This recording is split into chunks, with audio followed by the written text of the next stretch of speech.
guys, Bombbuster72 here. Today we're going to talk about security. We're going to be very general today, but don't worry, we'll talk about some of the more fun stuff in a later video.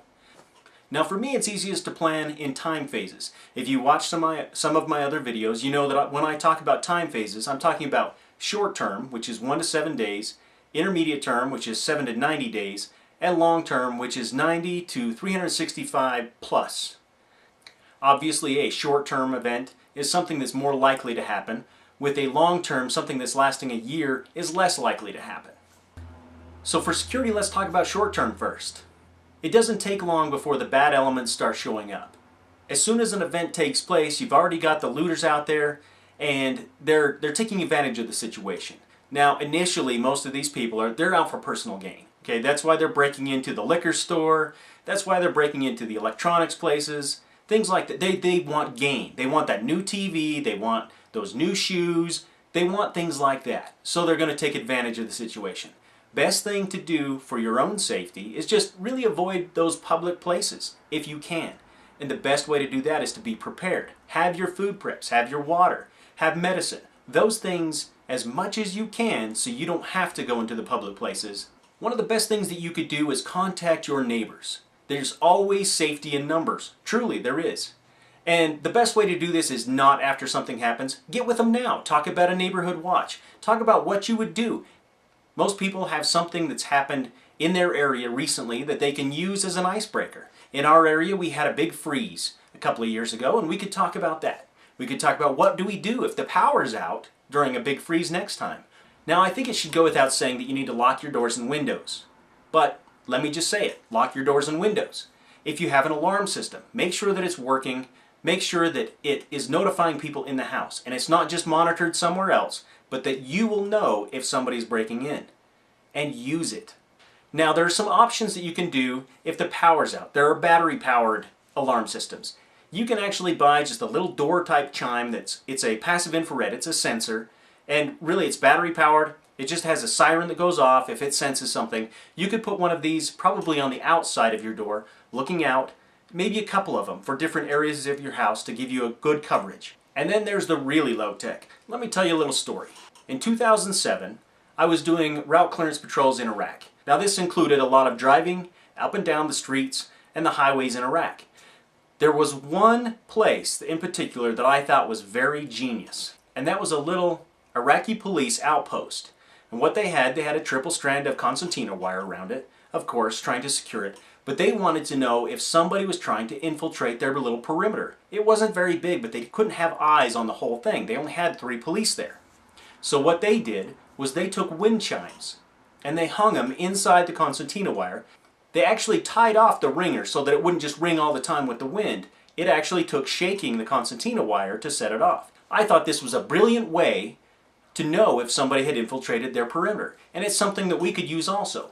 Now you also have to worry about nighttime. What do you do to keep your house secure at night? One thing you might consider is moving the entire family into one room, somewhere that can't be observed from the outside. If you don't have anything like that, maybe something at the back of your house would be better, something that is less observed from the general public. You also may want to black out any windows from that room so that you can use a little bit of light, but you still want to be careful and practice light discipline.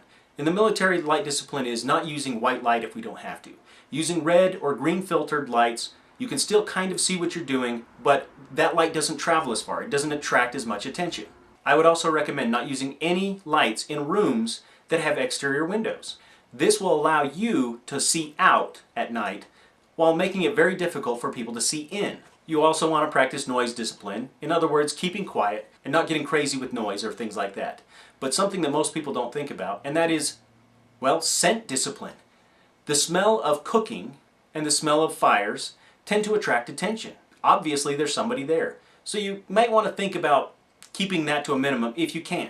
Don't cook things that are strong in odors, and try to keep smoke to a minimum if you have to light a fire. So that's short term, and those things transfer over to intermediate term, that 7 to 90 day time frame. But there are a few other things you may want to think about if it extends past that week time frame.